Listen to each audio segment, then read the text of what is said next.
السلام علیکم ورحمۃ اللہ وبرکاتہ۔ آج میں بہت دن کے بعد آپ سے اس ویڈیو کے ذریعے مخاطب ہوں۔ آپ جانتے ہیں کہ اس وقت فلسطین میں زائونسٹ اسٹیٹ آف ٹیررزم بہت ظلم کر رہا ہے۔ چھوٹے چھوٹے ہمارے بلکہ ہم سے بھی چھوٹے چھوٹے بچوں کو شہید کر رہا ہے۔ اب تک 8,000 سے زیادہ لوگ شہید ہو چکے ہیں۔ دوستوں، کیا آپ جانتے ہیں کہ فلسطین ہمارے لیے کیوں اہم ہے؟ اس لیے کیونکہ Palestine is the heart of امہ۔ فلسطین ہمارا دل ہے۔ فلسطین سے ہمارا دینی تعلق ہے۔ اسلام کی تیسری سب سے مقدس مسجد، تیسرا حرم اور مسلمانوں کا قبلہ اول اور تیسرا سب سے مقدس شہر القدس فلسطین میں ہے، جس کی صفت بیان کرتے ہوئے اللہ سبحانہ و تعالیٰ نے قرآن میں فرمایا ہے کہ ہم نے اس کے آس پاس برکت رکھ دی ہے۔ القدس ایسا شہر ہے، مسجد الاقصی ایسی مسجد ہے جس کی طرف زیارت کی نیت سے سفر کیا جا سکتا ہے، بالکل ویسے ہی جیسے مکہ اور مدینے کی طرف۔ آپ جانتے ہیں کہ مسجد الحرم میں ایک نماز پڑھنے کا ثواب اللہ کے نبی صلی اللہ علیہ وسلم نے فرمایا کہ 1,00,000 نمازوں کے برابر ہے۔ مسجد نبوی میں ایک نماز پڑھنے کا ثواب 1,000 نمازوں کے برابر ہے، اور مسجد الاقصی میں ایک نماز پڑھنے کا ثواب 500 بار نماز پڑھنے کے برابر ہے۔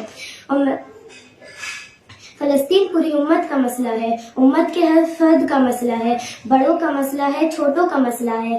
8,000 شہیدوں میں سے اب تک تقریباً 2,000 سے زیادہ بچے شہید کیے جا چکے ہیں۔ تو اس ویڈیو میں ہم آپ سے آگے بات کریں گے کہ ہم بچے فلسطین کے لیے کیا کر سکتے ہیں۔ What children can do for Palestine۔ آپ جانتے ہیں کہ امت کی تعمیر میں، سوسائٹی کے کنسٹرکشن میں بچوں کا رول بہت اہم ہوتا ہے۔ تو ہم بھی فلسطین کے لیے سب سے پہلا کام یہ کر سکتے ہیں کہ اپنے بچپن کو صرف کھیل میں نہ گزار کر کے اپنے فیوچر کے بارے میں بچپن سے ہی سوچیں اور فیوچر کی تیاری کریں، تاکہ ہم امت کے کام کے بن سکیں۔ اس سلسلے میں ہم کیا کر سکتے ہیں؟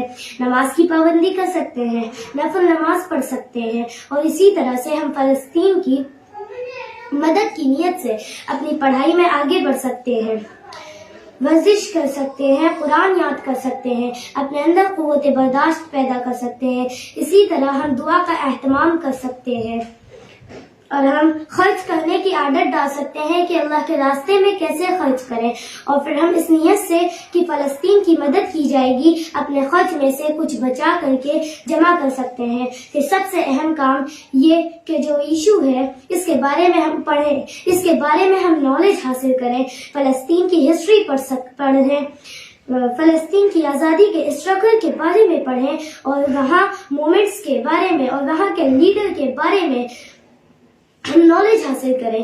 اسی طرح سے ہم بچوں کے درمیان اس ایشو کو کمپٹیشنز کے ذریعے، پینٹنگز کے ذریعے، آرٹس کے ذریعے عام بھی کر سکتے ہیں، اور اپنے دوستوں کے درمیان اپنے اسکول میں پیلسٹائن ڈے مختلف ایکٹیویٹیز کے ذریعے منا سکتے ہیں، اور اسی طرح سے ہم فلسطین کے بچوں سے اظہار ذکی کر سکتے ہیں، ان کے لیے دعائیں کر سکتے ہیں، ان کے لیے میسیجز لکھ سکتے ہیں، اور اسی طرح سے ہم یہ کر سکتے ہیں کہ ہم پتہ کریں کہ زائونسٹ کمپنیز کون سی ہیں، زائونسٹ کمپنیز کی ہم کون سی چیزیں استعمال کرتے ہیں، کھاتے ہیں، پیتے ہیں، ہم ان کا بائیکاٹ کر سکتے ہیں، اور بچوں کے درمیان ان کے بائیکاٹ کی مہم چلا سکتے ہیں، تاکہ ہم زائونسٹ اسٹیٹ کو فائنینشلی فائدہ نہ پہنچائیں، اور اس طرح ہم اس کو کمزور کرنے کی کوشش کریں۔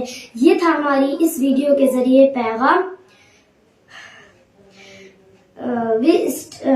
اس ویڈیو کے ذریعے پیغام: We stand with Gaza. We salute the children of Gaza and we stand with Palestine. السلام علیکم ورحمۃ اللہ وبرکاتہ۔